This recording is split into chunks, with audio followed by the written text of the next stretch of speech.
Alhamdulillahirabbil alamin. Wa bihi nasta'in wa ala umurid dunya waddin. Wassalatu wassalamu ala asyrafil anbiya'i wal mursalin sayyidina wa maulana Muhammadin wa ala alihi wa sahbihi ajma'in, amma ba'du. Yang sama-sama kita semua hormati para jajaran pengasuh PPM Aswaja Nusantara, wabil khusus Abah Yai Mustafid beserta Ibu Nyai Mustaghfirah Rahayu. Kemudian yang terhormat Bapak narasumber, Bapak Dr. Ahmad Ataka Awalur Rizki ST PhD yang sudah datang di antara kita pada sore hari ini. Monggo, selamat datang Mas Ataka. Pertama-tama marilah kita panjatkan syukur kehadirat Allah Subhanahu wa taala atas berkat rahmatnya kita dapat berkumpul di majelis pada sore hari ini dalam keadaan sehat walafiat dan masih dalam keadaan mengamalkan rukun Islam yang keempat, puasa bulan Ramadan. Hadirin sekalian, sebelum memulai acara sore hari ini, kita akan terlebih dahulu mendengarkan lantunan ayat suci Al-Quran yang akan dibawakan oleh sahabat kita Muhammad Alexander Itkon. Kepadanya waktu dipersilahkan.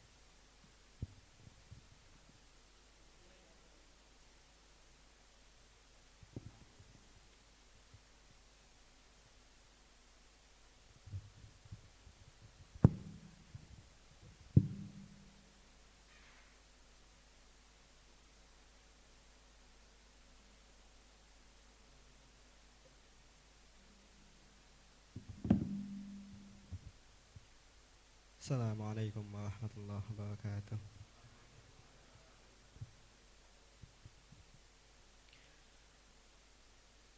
A'udzu billahi minasy syaithanir rajim. Bismillahirrahmanirrahim.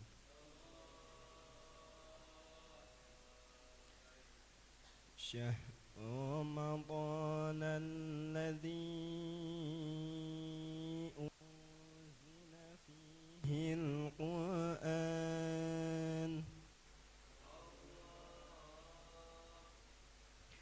شهر رمضان الذي أنزل فيه القرآن هدى للناس وبينات من الهدى والفرقان فمن شهد منكم الشهر فليصمه ومن كان مريضا أو على سفر فعدة من أيام أخر يريد الله بكم اليسر ولا يريد بكم العسر ولتكملوا العدة ولتكبروا الله على ما هداكم ولعلكم تشكرون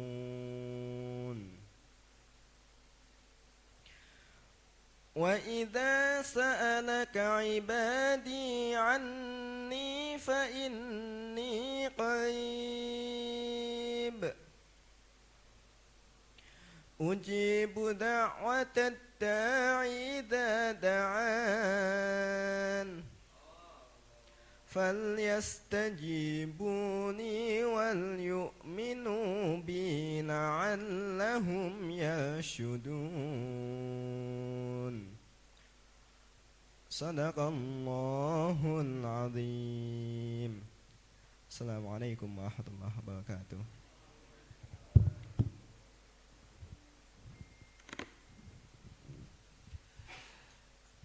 Masya Allah, begitu indahnya ayat suci yang dibacakan oleh sahabat Alexander Itkon.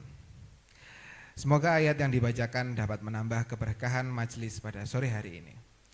Selanjutnya hadirin sekalian, kita akan berlanjut untuk sejenak mendengarkan lantunan sholawat yang akan dibacakan oleh sahabat kita yang lain, Mbak Mar'atus Sholihah. Padanya waktu dipersilahkan.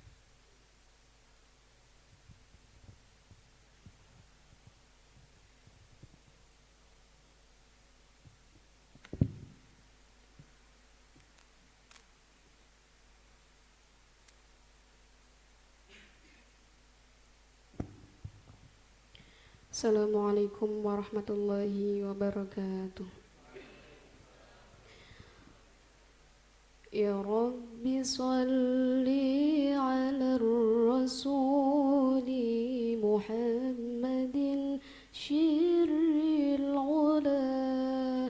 Ya Rabbi salli ala rasuli Muhammadin syirril ula wal anbiya wal mursalin al-ghurri khatman awwala wal anbiya wal mursalin al-ghurri khatman awwala.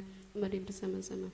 Ya Rabbi salli ala rasuli Muhammadin syirril ula. Ya Rabbi salli ala rasuli Muhammadin syirril ula wal anbiya wal mursalin al-ghurri khatman awwala wal anbiya wal mursalin al-ghurri khatman awwala. Ya Rabbi nawwir qalbana bin nuril Qur'anil jala. Ya Rabbi nawwir qalbana bin nuril Qur'anil jala وافتح لنا بدرسنا قراءة ترتلى وافتح لنا بدرسنا قراءة ترتلى. يا رب صل على الرسول محمد شر الأولى. يا رب صل على الرسول محمد شر الأولى والأنبياء والمرسلين الغر ختما أولا والأنبياء والمرسلين الغر ختما أولا. Assalamualaikum warahmatullahi wabarakatuh.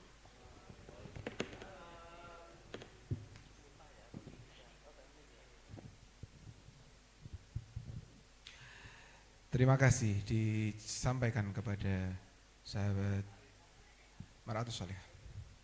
Semoga bacaan sholawat tadi menambah keberkahan juga pada acara kita pada sore hari ini, dan kita senantiasa dinaungi rahmat Allah dan mendapatkan syafaat Nabi Muhammad SAW. Selanjutnya akan ada sedikit sambutan dari pengasuh kita, Abah Yai Mustafid. Kepada beliau waktu dipersembahkan.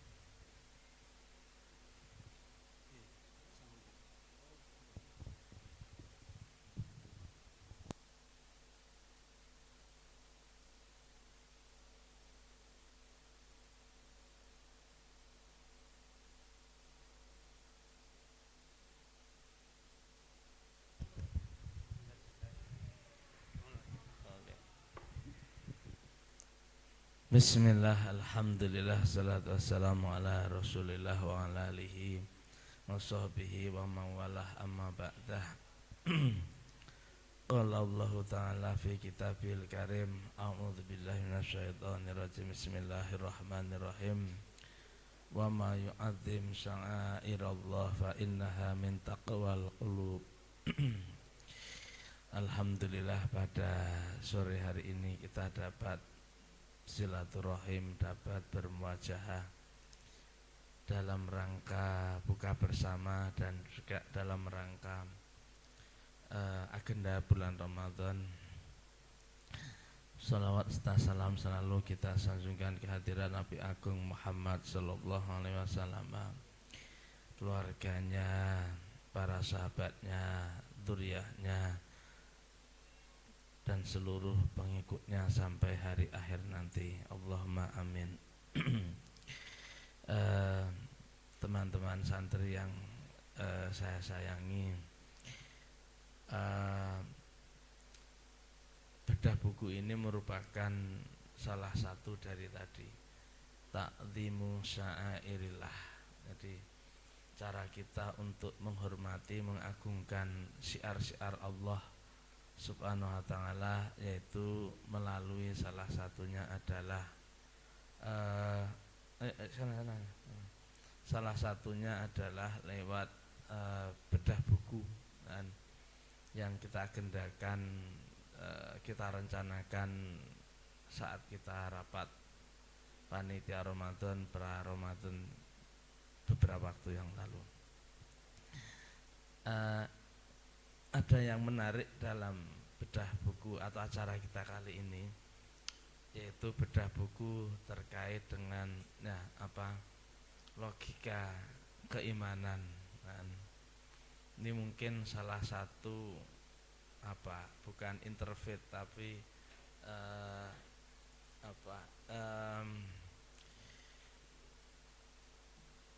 dialog antar epistemologi, kan. Ketika kitab kuning Umul Barohin. Nah, Umul Barohin itu kitab agak tebal gitu. Saya pernah membaca di Al-Miftah dulu, ngajar di Al-Miftah. Umul Barohin ini adalah kitab kalam pasca Tijan Durori, pasca kitab-kitab kalam yang dasar itu. Dan ini tingkat menengah ke atas, kan. Umul Barohin ini dipotret dalam logika sains, dalam logika ilmu sains dan teknologi oleh yang betul-betul ahli, kan. Karena di hadapan kita ini telah hadir Mas Ataka Awalu Rizki. Jenenge materi banget ini.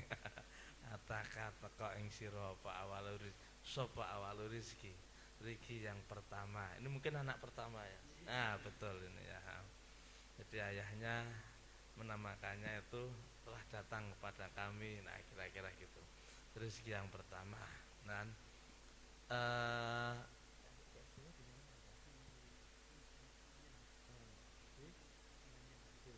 Oke. Ini PhD di S1 dari UGM ya.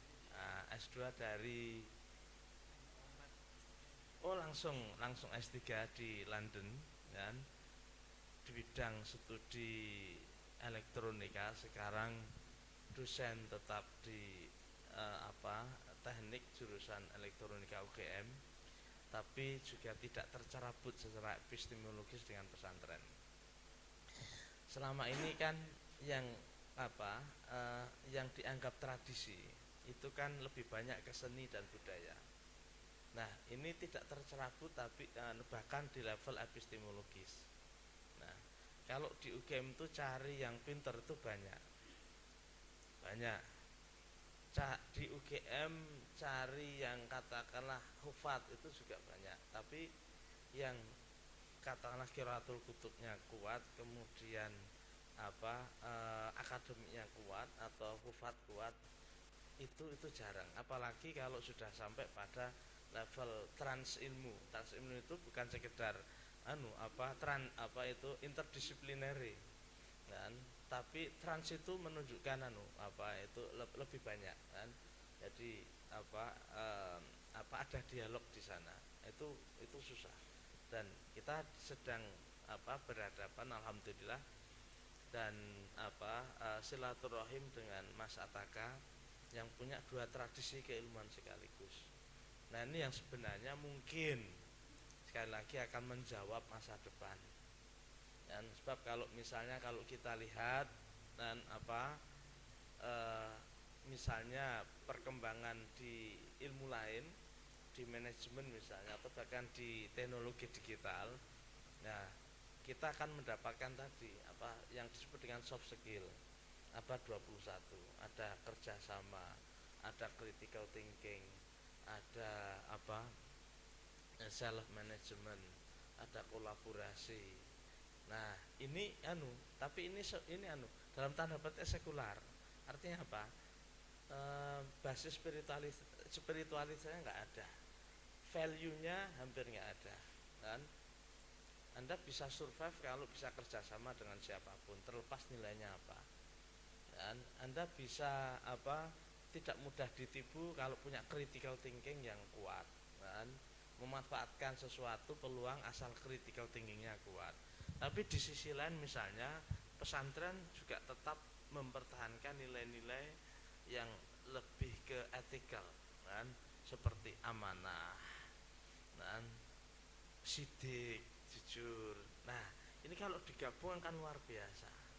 Nah, kita berharap lewat pintu bedah buku ini, di samping kita akan memahami bagaimana keimanan itu dipahami secara rasional, juga mulai mengkolaborasikan dua tradisi epistemologis tersebut kan.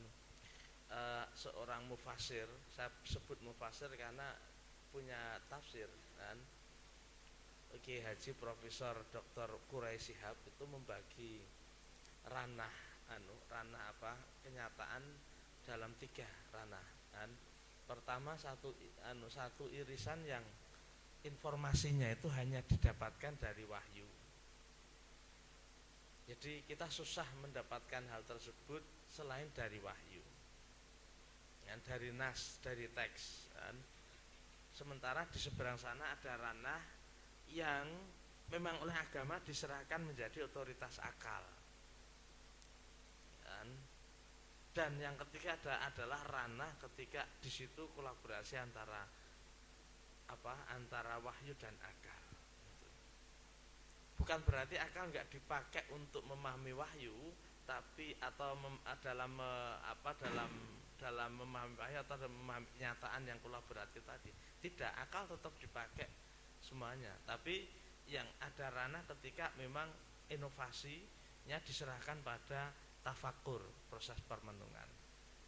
Ya, ada seorang filosof Yunani itu kalau setiap merenung dan menemukan sesuatu dia selalu teriak eureka, eureka, kami telah menemukan.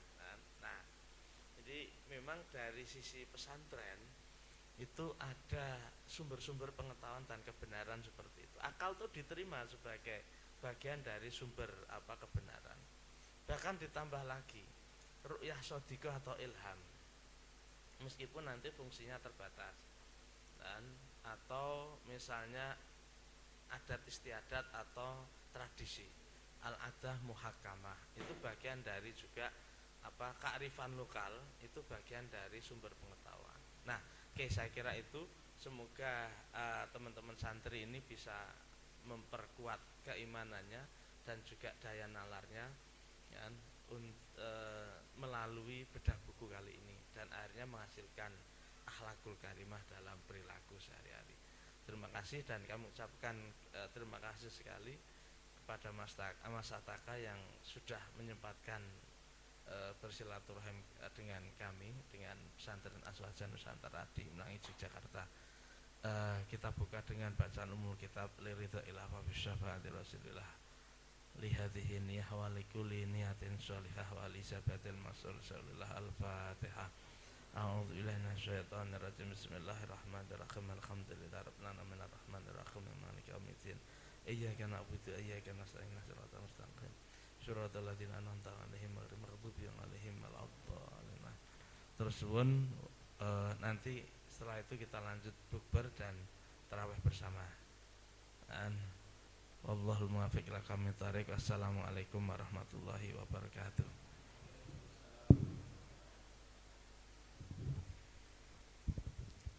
Terima kasih disampaikan. Selanjutnya agar tidak memakan waktu terlalu lama, kita akan masuk ke acara inti kita, yaitu bedah buku bersama penulisnya langsung. Teman-teman, bukunya itu berjudul seperti yang Yai sampaikan tadi, berjudul Logika Keimanan. Mungkin teman-teman berasumsi ini dan itu tentang apa isi bukunya. Tapi kalau teman-teman cukup penasaran, mungkin teman-teman beberapa sudah baca ya tentang ini dan itu, tentang review bukunya mungkin. Ngomong-ngomong karena kula juga kebetulan sudah baca Mas, yang di seperti blog ngoten nggih. Substack gitu. Beliau punya Substack, banyak sekali tulisannya juga di dalam. Kalau lihat di Substack itu akan tahu alurnya bukunya. Gitu. Tidak lama-lama saya berikan ke Pak penulisnya Mas Ataka. Saya kebetulan moderatornya Mas Ataka. Kalau butuh bantuan moderator saya siap. Kalau tidak dibutuhkan mboten apa-apa. Oke. Monggo. Bismillahirrahmanirrahim. Assalamualaikum warahmatullahi wabarakatuh. Ya, alhamdulillah. Alhamdulillah ala silatihi thumma salamullahi ala salatihi ala nabiyyin ja'a bitauhidi wa qad araddinu anit tauhidi. Asyhadu an la ilaha illallah wahdahu la syarikalah wa asyhadu anna Muhammadan abduhu wa rasuluh. Rabbi shrah li sadri wa yassir li amri wahlul 'uqdatam min lisani yafqahu qawli. Pertama-tama saya mengucapkan terima kasih yang sebesar-besarnya atas undangan dari Kiai Mustafid dan rekan-rekan sekalian. Sebetulnya sudah kalau saya kebetulan beberapa kali berinteraksi dengan alumni dari sini ya, Mas Sahel Mutakin begitu, yang sekarang posisi di Edinburgh. Sebenarnya sempat ada rencana mau ketemu karena minggu lalu saya ke Inggris beberapa hari, tapi papasan nggak pas ya. Jadi beliau di Edinburgh, saya di Dundee itu di Scotland juga. Terus saya ke London, beliaunya mau ke London, saya pulang ke Indonesia. Jadi belum rezeki untuk bertemu, tapi alhamdulillah sore ini bisa silaturahim di sini dan bertemu dengan rekan-rekan sekalian yang berbahagia. Mungkin di sini biar agak santai ya. Jadi kalau kebetulan saya dosen ya, jadi kalau saya nyampein materi di kelas itu mahasiswa pada diem semua karena deg-degan materinya sulit atau enggak begitu ya, atau nilainya baik atau enggak begitu. Tapi ini kita diskusi santai saja begitu. Nanti mungkin saya sedikit sharing saja tentang bukunya begitu. Kalau tadi Mas Sinten namanya pun Ahmed ya, tadi sudah bercerita tentang sempat membaca tentang bukunya. Ada yang sudah membaca lagi belum ya di sini? Ini kebetulan saya bawa satu, nanti mungkin boleh kalau ada ini ya, ada yang bertanya mungkin ya sebagai door prize begitu. Pertama-tama mungkin saya sedikit cerita teman-teman. Ini ada apa gerangan kok saya tiba-tiba nulis buku gitu ya, judulnya Logika Keimanan. Nah sebetulnya kalau kata anak zaman sekarang jujurli ya jujurli itu sama sekali tidak ada niatan untuk menulis buku ini. Jadi mungkin saya cerita sedikit ya. Jadi dulu itu saat kecil itu saya lahir di Banyuwangi dan tinggal sama almarhum eyang saya di Banyuwangi. Mungkin ada yang dari Jawa Timur di sini? Jawa Timur banyak kayaknya ya. Banyak. Kalau Banyuwangi ada nggak dari Banyuwangi? Ada juga nggih? Wah, saya dari Genteng. Oh, nggih. Sepertinya sudah atau baterainya habis ya. Sebentar, coba saya copot. Nggih, saya sudah sepertinya. Nggih, saya dari Genteng kebetulan. Katanya kalau dari Banyuwangi mau ke Jember itu lewat Genteng ya. Nggak sopan katanya.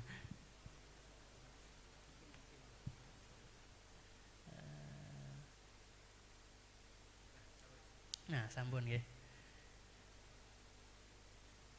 Nggih, ini mungkin sambil cerita ya, karena jujurly sebenarnya apa namanya? Karena saya baru datang dari London tadi malam maghrib, jadi masih jet lag ya.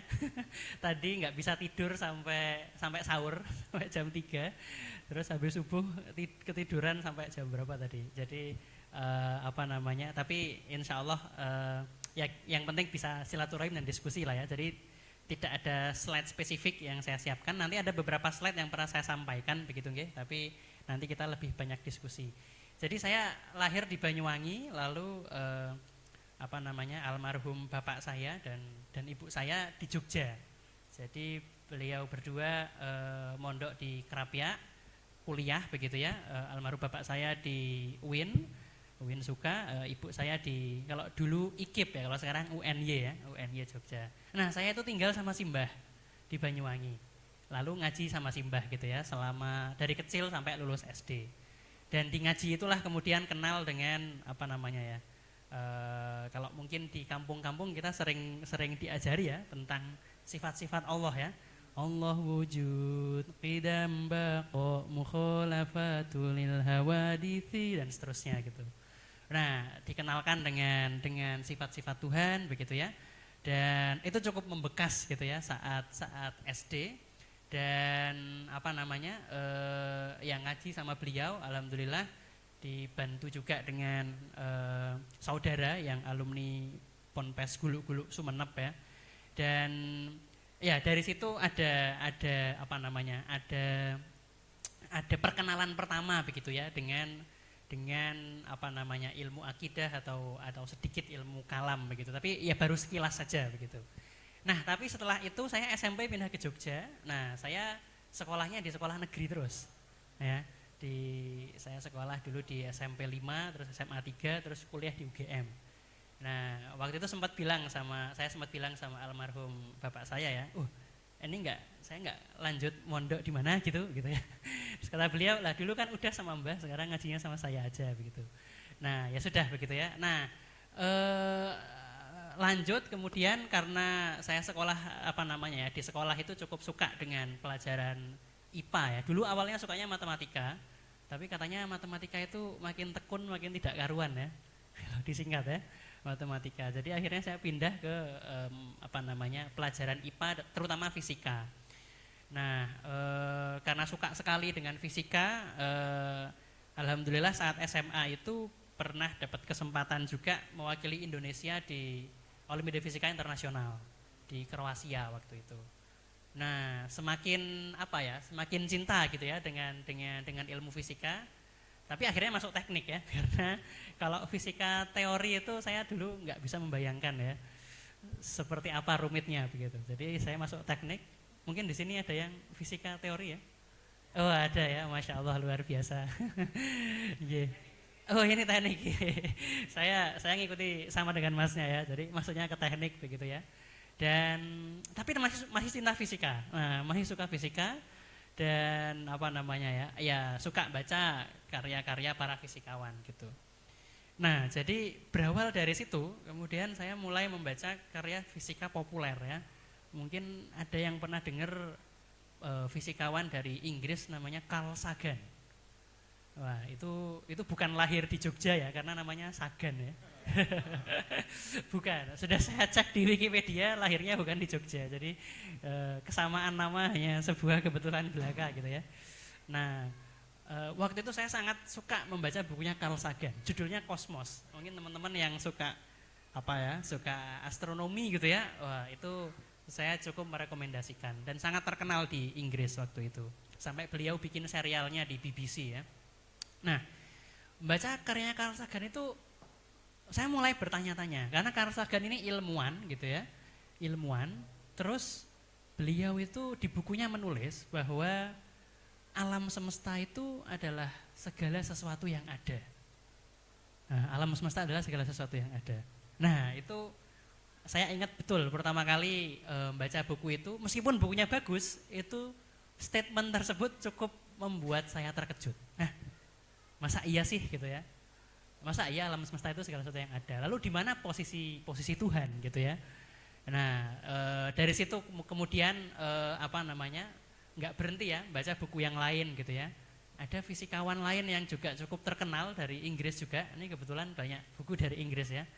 Namanya Stephen Hawking. Saya kira teman-teman sudah pernah dengar semua ya. Ada filmnya kayaknya ya. Ada filmnya kayaknya dapat Oscar yang main ya.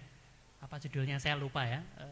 Saya belum nonton soalnya filmnya. Tapi Stephen Hawking itu juga penulis yang sangat produktif dan beliau dalam bukunya itu juga menulis bahwa ya bagi beliau alam semesta itu bisa ada dengan sendirinya.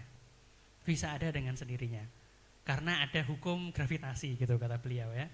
Nah, itu semakin ini nih ya. Dahi semakin mengernyit gitu ya. Nah, dahi semakin mengernyit dan semakin berpikir kalau tadi Yai Mustafid bilang ya ada akar epistemologinya gitu ya.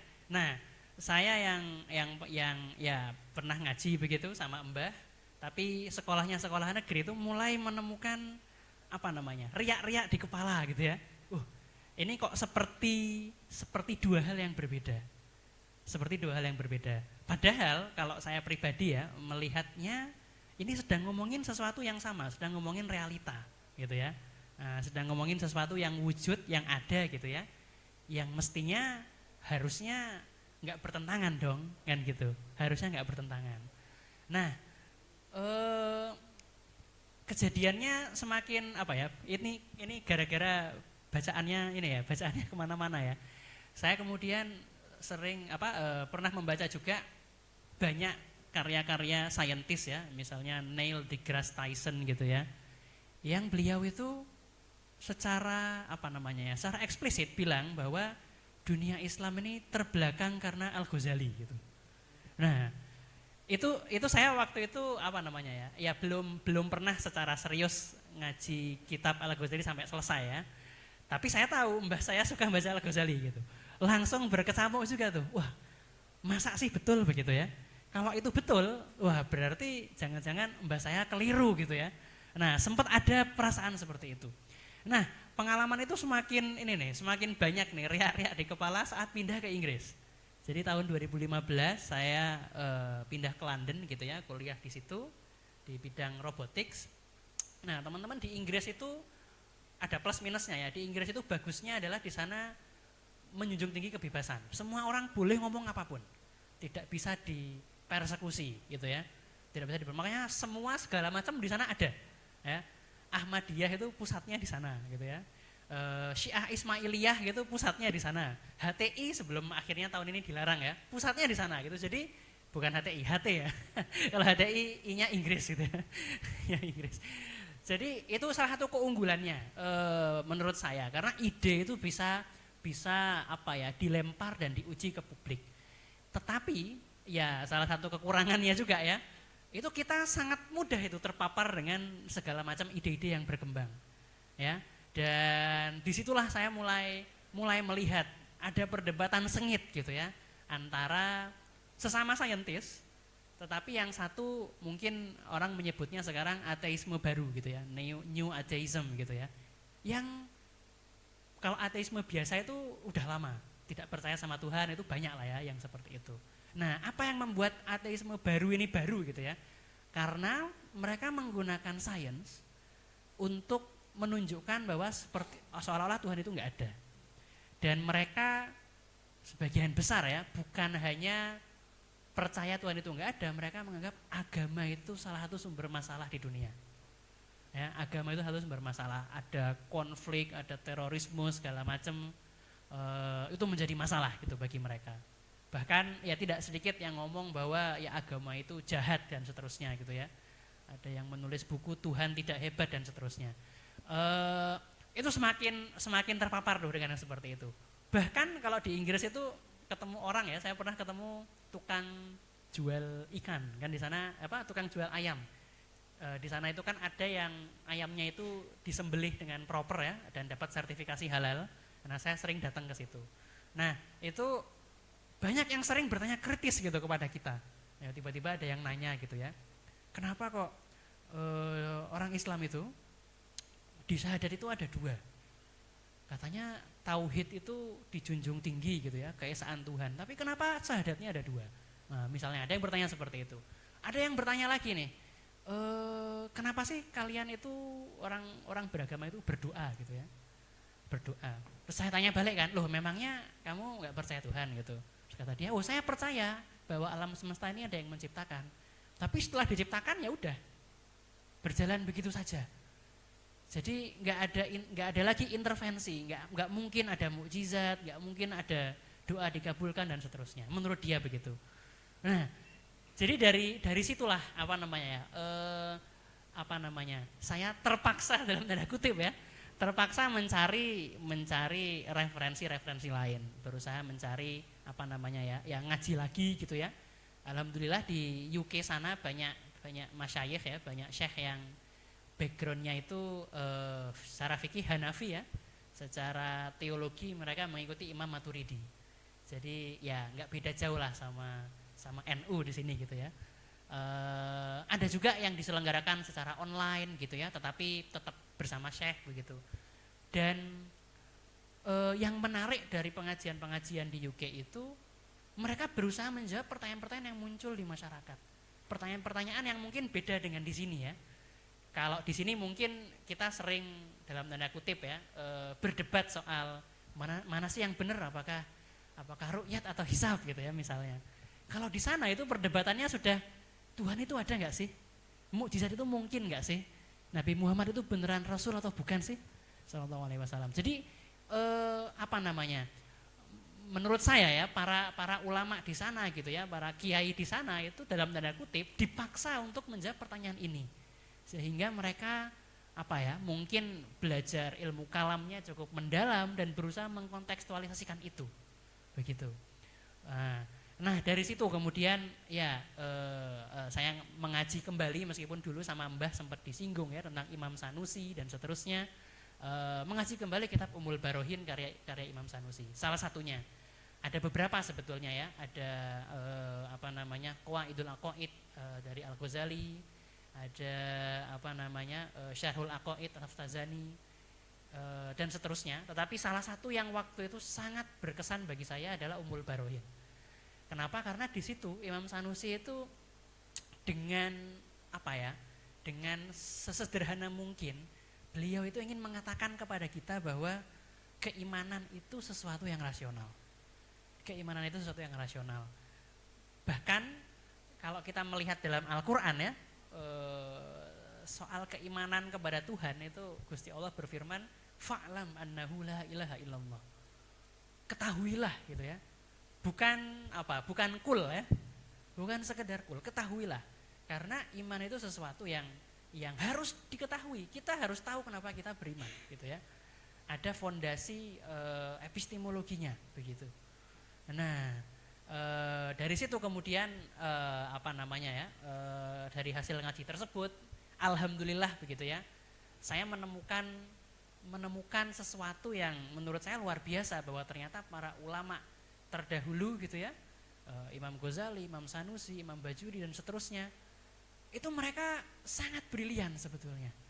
Ada banyak pandangan-pandangan beliau ini yang sangat relevan meskipun sudah berlalu berabad-abad.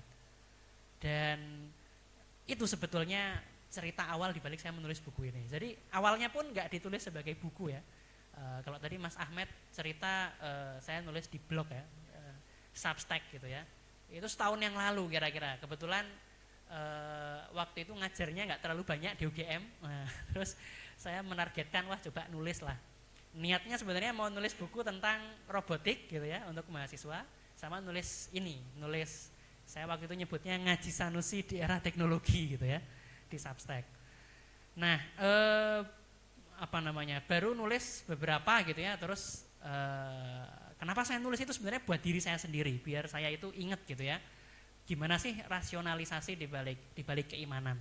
Kenapa kok adanya Tuhan itu sesuatu yang apa namanya, qot'i ya, yang yakin, kita yakin 100% bahwa Allah itu ada, bahwa Allah itu disifati dengan sifat-sifat mulia, wujud, qidam, baqa dan seterusnya, dan bahwa Rasulullah Shallallahu Alaihi Wasallam itu adalah utusan Allah, adalah utusan Rasul Allah yang membawa risalah kepada kita. Itu yang dikupas oleh Imam Sanusi. Nah, yang saya tuliskan itu sebenarnya adalah bentuk apa ya, kalau boleh dibilang itu cara saya menafsirkan argumen-argumen Imam Sanusi dilihat dari perspektif modern. Misalnya Imam Sanusi dalam kitab beliau berkata wa amma burhanu wujudullahi ta'ala gitu ya. Bukti adanya Allah Subhanahu wa taala adalah hudutsul alam. Bahwa alam semesta itu hudus ya, awalnya enggak ada terus jadi ada. Hudutsul alam. Kemudian beliau bilang, apa bukti alam semesta itu tadinya enggak ada? Karena menurut perspektif beliau, alam semesta itu isinya itu cuma dua. Isinya itu cuma dua. Ya, yang pertama itu adalah apa namanya? Jism gitu ya, ajsam gitu ya. Apa namanya? Kalau zaman sekarang itu materi gitu ya. Kalau katanya orang fisika, materi. Materi dan a'rad. A'rad itu sifatnya. Ya, materi itu punya warna gitu ya. Dia punya ukuran gitu ya. Dia bisa diem, bisa bergerak gitu. Nah, dan menurut beliau a'radnya ini hadis. Sifatnya materi ini tuh tidak selamanya ada. Ya kan? Misalnya bendanya tadinya diem. Sebelumnya bergerak. Sebelumnya lagi bisa diem, sebelumnya lagi bisa bergerak dan seterusnya. Nah, menurut beliau itu bukti bahwa seluruh alam semesta ini bermula, ada permulaannya. Karena tadinya enggak ada terus sekarang ada. Nah, jadi ajsam dan a'rad itu jadi satu gitu ya, enggak bisa lepas. Nah, kalau kita di zaman ini ya, terutama teman-teman mahasiswa mungkin, membaca argumen semacam itu mungkin akan bingung ya. Saya dulu membaca ada ajsam, ada a'rad itu bingung. Kenapa? Karena zaman sekarang ini kan kita enggak seperti itu melihat dunia. Ya, teman-teman mungkin dari yang belajar fisika ya, dunia itu apa sekarang? Partikel dan gelombang gitu ya. Wah, E sama dengan MC kuadrat. Ada atom dan seterusnya gitu ya. Nah, kita melihatnya dari kacamata yang berbeda. Tetapi sebetulnya argumen tersebut masih valid. Argumen tersebut masih valid. Kenapa? Karena apapun dunia ini tersusun dari apapun, sama sebetulnya. Semuanya itu mengalami perubahan. Tadinya diam, sebelumnya bergerak. Tadinya bergerak, sebelumnya diam. Nah, perubahan ini enggak mungkin terjadi selamanya ke belakang. Ya, perubahan ini enggak mungkin terjadi selamanya ke belakang. Mesti ada ujungnya. Mesti ada ujungnya. Dan disitulah bukti bahwa alam semesta itu ada. Apalagi sekarang sains modern punya teori Big Bang ya. Ada teori Big Bang bahwa alam semesta ini ada permulaannya gitu. Nah, itu menurut saya bukti-bukti tambahan yang di zaman Imam Sanusi itu belum ada. Dan menurut saya ikut memperkuat argumen beliau. Nah, itu contohnya begitu. Apa namanya? Contoh bagaimana apa namanya ya? Perkembangan zaman itu menurut saya justru memperkuat argumen-argumen Imam Sanusi. Nah, itu mungkin sedikit pengantar gitu ya. Nanti apa namanya? Teman-teman bisa membaca lebih lanjut dan kita bisa berdiskusi. Tetapi dari tulisan di blog tersebut kemudian saya dikontak sama kenalan saya dari penerbit Turos gitu. Karena sebelum itu penerbit Turos itu menerjemahkan buku, judulnya itu Islam dan Evolusi. Apa namanya? Teori evolusi modern dari apa namanya? Perspektif Al-Ghazali gitu ya kalau nggak salah. Nah, ternyata penerbit Turos itu menerjemahkan buku tersebut itu gara-gara lihat tulisan saya di blog juga tentang buku tersebut. Kemudian penerbit Turos menghubungi penulisnya, diterjemahkan gitu ya. Penulisnya saya pernah ketemu di Inggris, di UK. Nah, gara-gara itu terus penulisnya bilang ke penerbit Turos, nanti tolong hasil terjemahannya dicek beberapa orang. Nah, salah satunya nama saya yang diminta tolong untuk mengecek. Nah tadinya dari situ kenal dengan Mas Farobi dari penerbit Turos. Nah tapi gara-gara saya posting di blog gitu ya, tulisan-tulisan ngaji Sanusi, akhirnya dari mereka merequest, Mas jangan diselesaikan dulu gitu. Kenapa Mas gitu? Nanti kita terbitkan selesainya di buku aja gitu. Biar nggak keburu dibaca orang semua sampai habis, nanti bukunya nggak laku gitu katanya. Ya akhirnya setelah diskusi segala macam, ya jadilah buku ini. Bahkan judulnya saja saya nggak kepikiran ya. Ini judulnya hasil diskusi dengan teman-teman di Turos. Jadi judul aslinya Ngaji Sanusi di Era Teknologi begitu ya. Tapi akhirnya dimodifikasi sedikit agar lebih bisa lebih menarik lah ya buat kalangan yang lebih luas. Nah, itu sedikit yang mungkin bisa saya sampaikan teman-teman sebagai pemantik diskusi gitu ya. Nanti saya kira kita lebih banyak ngobrol dan diskusi segala macam, tanya jawab biar lebih seru dan lebih hidup. Mungkin sekian yang bisa saya sampaikan sebagai pembuka. Assalamualaikum warahmatullahi wabarakatuh.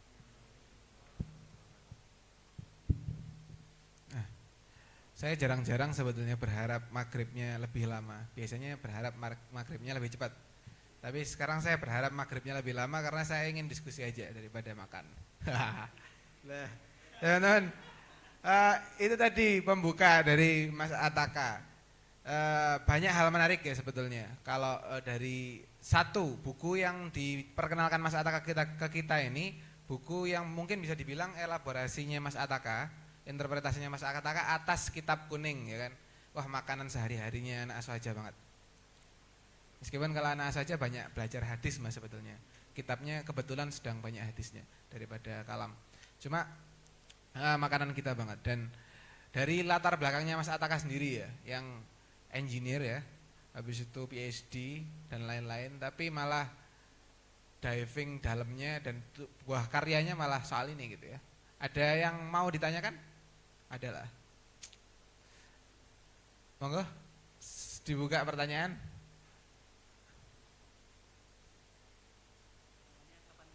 Wah, pertanyaannya kapan maghrib? Kita nggak satu rasa ya teman-teman ya. Mas fisika teori siapa tadi nama Mas? Mas Arif. Ada yang ingin tanyakan Mas Arif?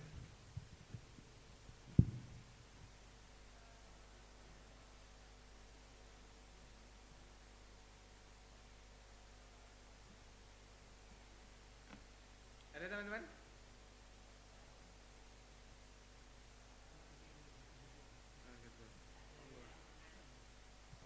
Monggo, Mbak.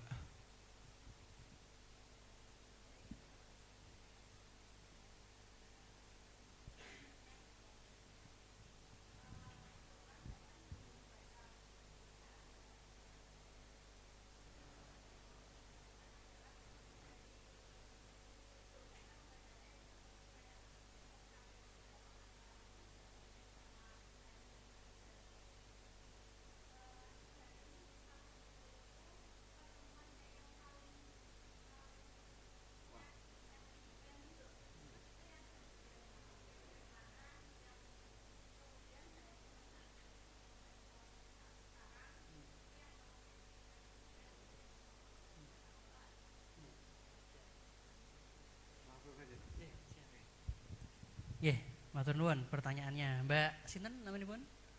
Ninda, nggih. Ya, pertanyaannya tadi tentang ini ya, kira-kira konten dari buku ini itu mana yang paling wow gitu ya mungkin ya. Paling wow bagi saya, dan sebenarnya ini bagi tiap-tiap orang beda-beda ya, karena alhamdulillah sejak buku ini terbit akhir Januari, itu bulan Februari itu dicetak ulang, dan banyak teman-teman yang ada yang tadinya saintis tapi nggak mondok gitu ya, terus ngobrol. Ada yang mondok tapi bukan saintis, ngobrol. Ada yang dua-duanya juga, ngobrol dan memberikan perspektif yang menarik juga, dan masing-masing itu punya kesan yang menarik. Saya paling klop topik A misalnya, menurut si A gitu ya. Saya paling klop topik B, memang beda-beda. Dan ada juga yang menyayangkan, kok bahas takdirnya cuma satu bab gitu. Padahal saya paling penasaran soal takdir misalnya gitu ya.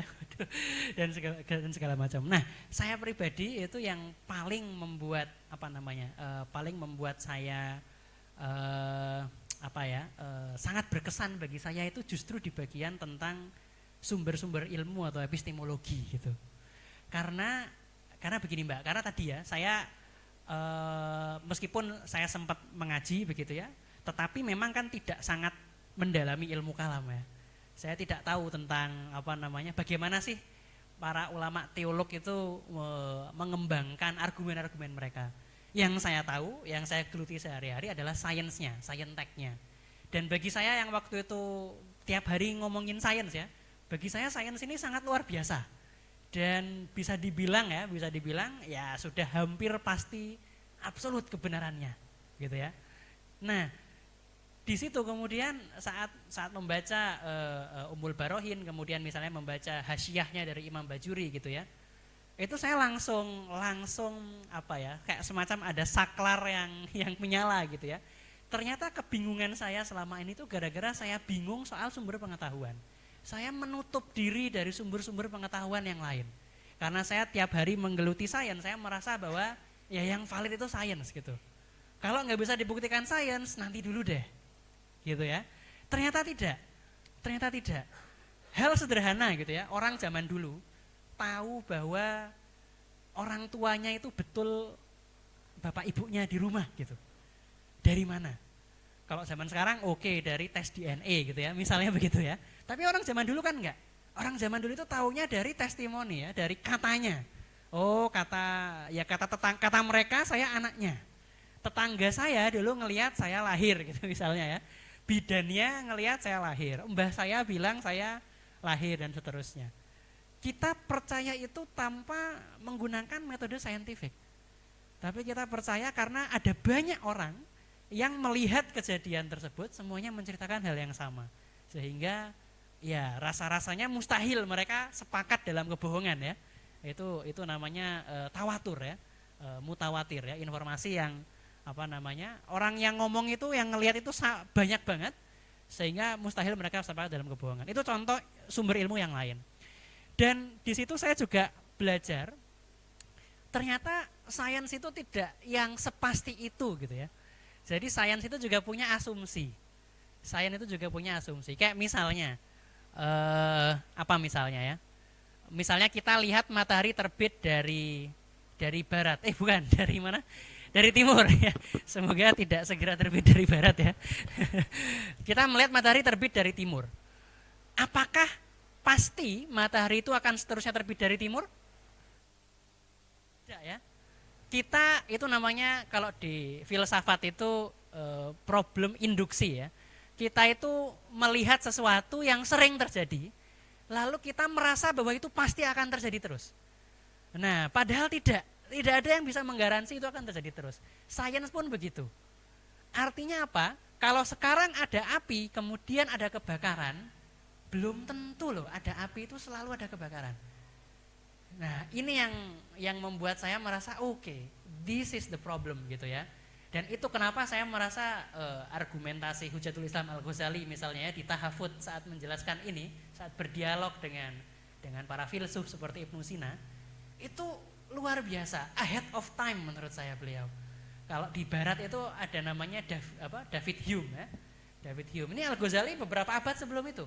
Beliau bilang api itu tidak menyebabkan kebakaran loh. Yang kita lihat itu ada api, lalu ada kebakaran. Kita hanya melihat korelasi. Tidak ada talazum gitu di situ ya. Tidak ada yang mengharuskan api itu kemudian diikuti kebakaran. Di situ kemudian saya memahami bahwa adanya mukjizat itu sesuatu yang sangat mungkin. Sains tidak bisa menolak itu. Karena sains mengasumsikan bahwa alam itu bekerja seperti itu terus-menerus. Mengasumsikan, bukan membuktikan. Nah, jadi mungkin itu yang menurut saya sangat berkesan ya. Karena ketika dari sisi epistemologi kita paham bagaimana para teolog itu berpikir, ke belakangnya itu tidak sulit memahaminya. Dan sebaliknya, kalau di epistemologinya kita sudah mengkungkung diri bahwa ya yang namanya pengetahuan itu hanya dari sains. Ya, itu masalahnya. Itu awal masalahnya seperti itu. Oke, mungkin itu kalau dari saya.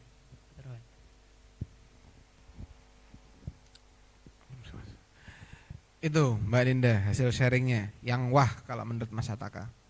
Kayaknya wah-wah yang lain bisa kita cari tahu kalau kita baca sih. Ya bisa dicari bukunya ya teman-teman ya. Harusnya ada kalau optimis sih ada 3 menit 4 menit lagi ya. Ada yang mau bertanya nggak teman-teman? Mas Doni, monggo Mas.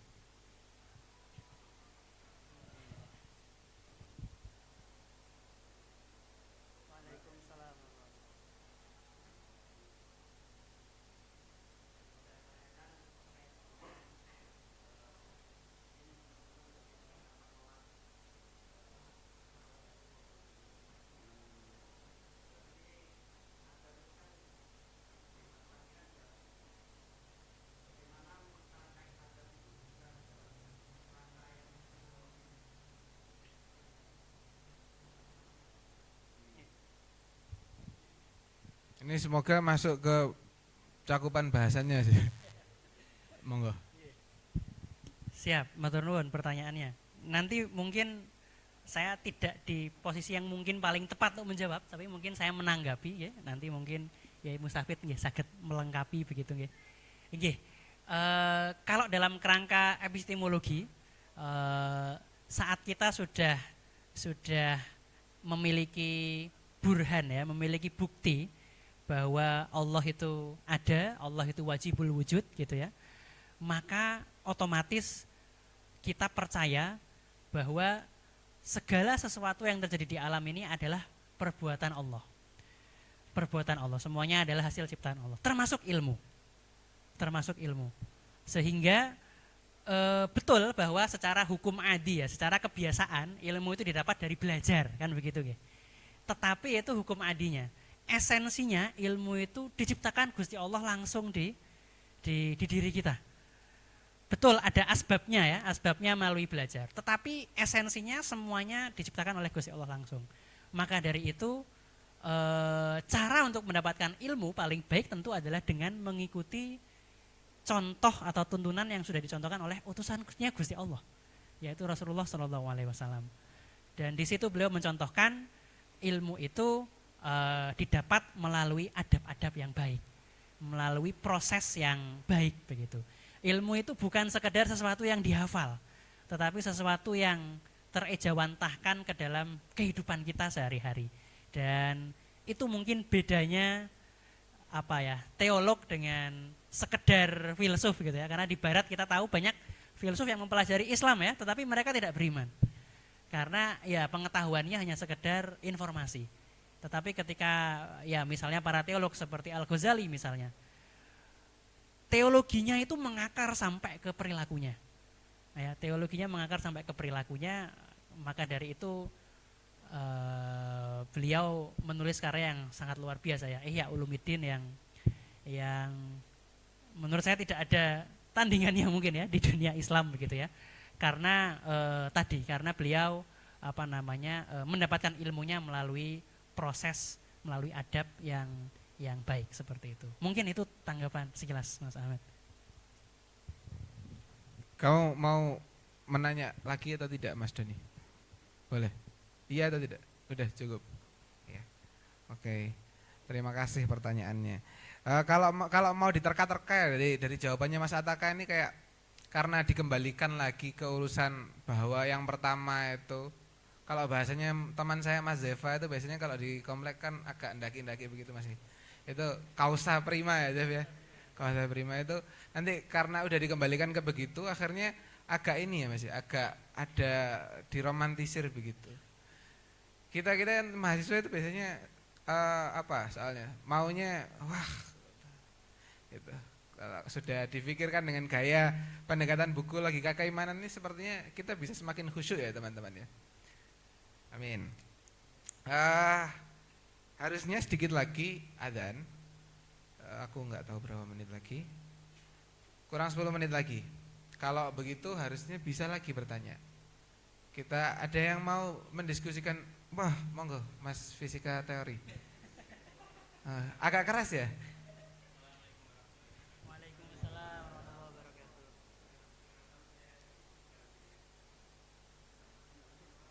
Dari mana? Fisika? Fisika spesial ya.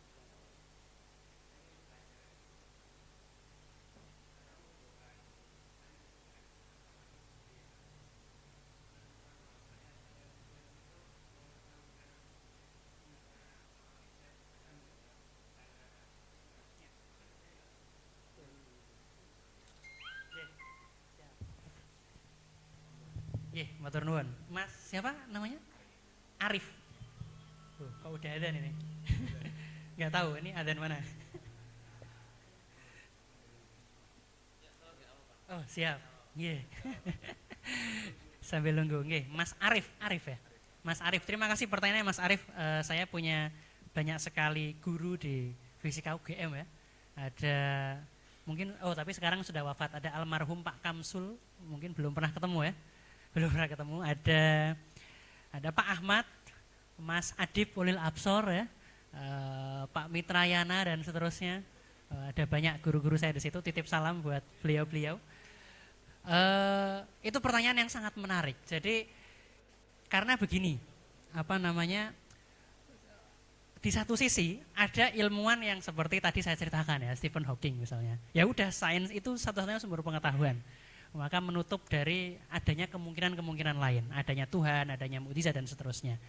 Tapi ada juga yang menurut saya sedikit kebablasan ke arah yang berlawanan. Bahwa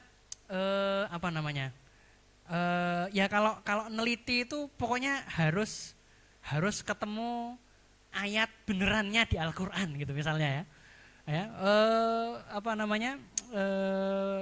Karena semua ilmu berawal dari Al-Qur'an misalnya begitu. Atau misalnya tadi kalau neliti sesuatu terus kita nggak tahu, oh ya ini pasti karena Tuhan gitu ya. Kurang lebih ada yang seperti itu. Nah, menurut saya itu kurang pas. Kenapa? Karena sebetulnya yang dicari oleh sains itu bekerja dengan asumsi selalu ada penjelasan natural.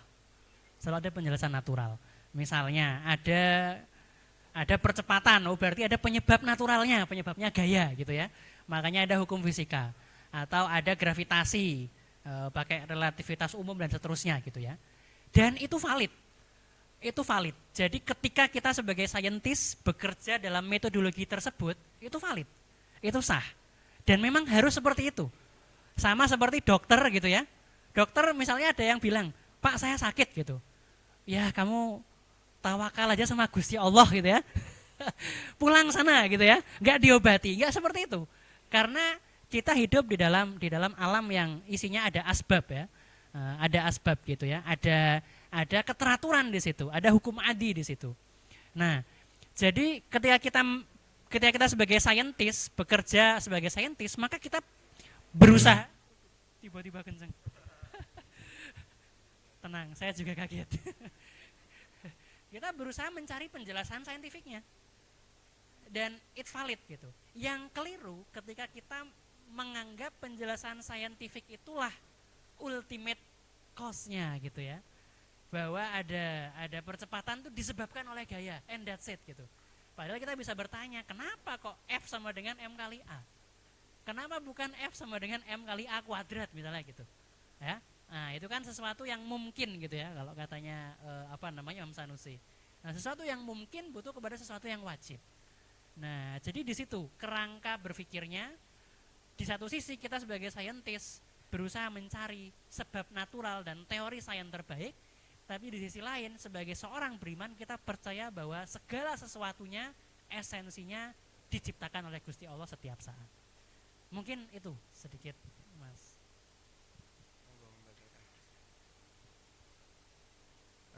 Itu teman-teman, sambil dibatalkan puasanya, santai saja sih.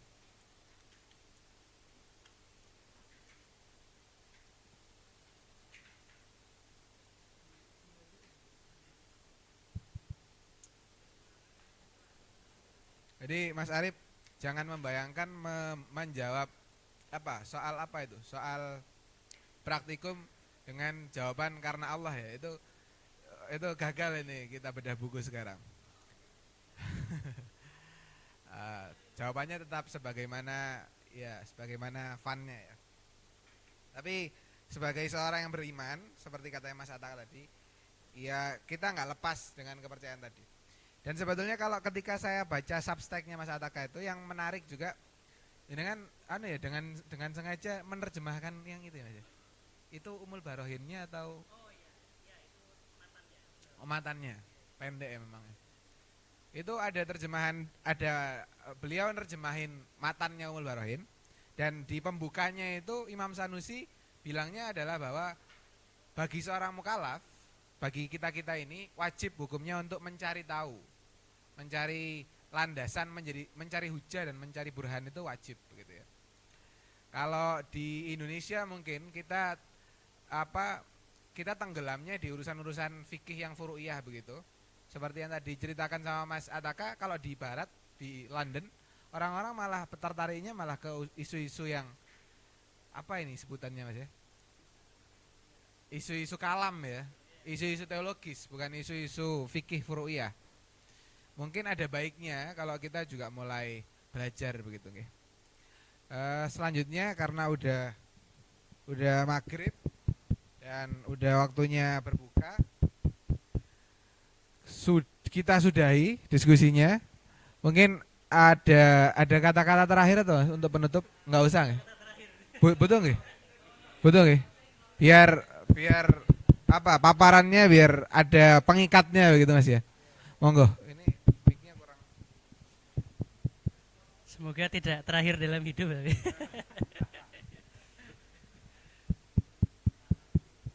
Nggih. Tes. Oh ya. Nggih, mungkin singkat saja karena sudah waktunya berbuka nggih. Pada prinsipnya teman-teman, mungkin pesan yang ingin saya sampaikan terakhir adalah perlunya kita, apalagi teman-teman semua di sini mahasiswa sekaligus santri ya, mungkin kita perlu sangat mengapresiasi karya-karya para ulama dari berabad-abad yang lalu begitu ya, karena banyak sebetulnya karya-karya para ulama itu yang mungkin mungkin sebenarnya sudah tersimpan di lemari-lemari kita gitu ya, tetapi belum dimunculkan, belum dikontekstualisasikan untuk menjawab persoalan-persoalan baru di saat ini. Maka di sini saya mengajak teman-teman semua di sini lah ya, untuk kita bareng-bareng gitu ya, kita sama-sama berkontribusi, kita coba gali lebih dalam bagaimana peradaban keilmuan Islam dikontekstualisasikan dengan keilmuan kita masing-masing di era saat ini, sehingga nanti generasi mendatang itu bisa holistik begitu ya, bisa menjadi manusia beriman tapi juga sekaligus menguasai ilmu modern dan bisa berkontribusi terhadap kehidupan kita. Mungkin itu penutup dari saya, kurang lebihnya mohon maaf. Assalamualaikum warahmatullahi wabarakatuh. Terima kasih Mas Ataka sudah memberikan kata-kata penutup ya untuk mengikat diskusinya tadi. Ya itu kayaknya kesimpulannya adalah kalau kita ngaji teman-teman, sebaiknya ngajinya itu tidak hanya manani ya, tapi difikirkan begitu, sehingga bisa menjadi kontribusi terhadap generasi yang akan datang. Itu kira-kira. Kita cukupkan acara bedah buku dan diskusi pada sore dan maghrib ini. Terima kasih atas kehadirannya semua. Selamat menikmati hidangan bukanya. Mari kita tutup acara ini dengan bacaan Alhamdulillah.